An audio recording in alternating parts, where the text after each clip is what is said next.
In this tutorial, I'll teach you how to use pivot tables from scratch. This is one of Excel's most powerful tools for summarizing and understanding your spreadsheets. I'm working in Excel with a set of data that I've included with the tutorial that you can download and follow along with. These are projects that I've done for my clients. With a big spreadsheet of data like this, it's hard to understand it without reworking the data. If I wanted to know how much I made each month or by each client, I can't do that easily.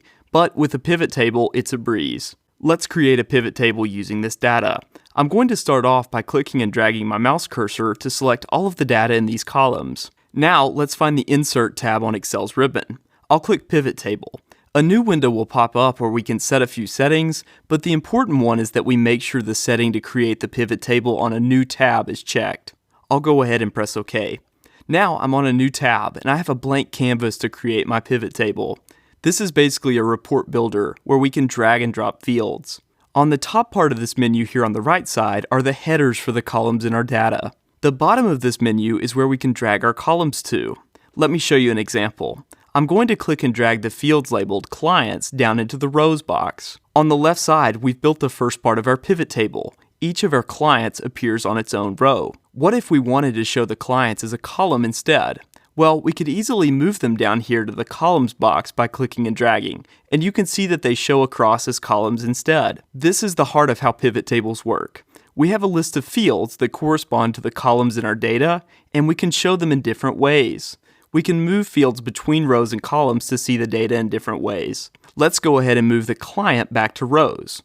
Let's see how much we billed each client for.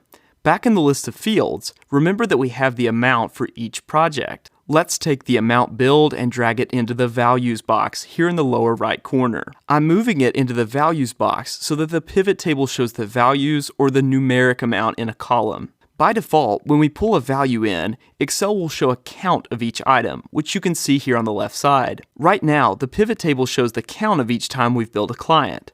Instead, we want to see the total amount or the total dollars that we billed each client for. To do that, I'll right-click on the column that contains the count and choose Summarize Values By, and then click on Sum. This changes out the count of the projects to the dollar sum of the client billings. You can see those total amounts here, so now we know which clients are our top clients. Now let's get a bit more detailed. We've got it summed up by client, but what if we want to view it another way? Let's say that we want to divide our data for the years. I'm going to pull the date completed down into the rows box and place it below the clients. Now, for each client, we've divided their billings into the 2 years. You can keep dropping more fields into these boxes to slice and dice and divide your data. This is just scratching the surface of how we work with pivot tables to understand our data. Keep playing with dragging and dropping the fields to view this report in different ways. I'm Andrew Childress for Tuts Plus, and thanks for joining me.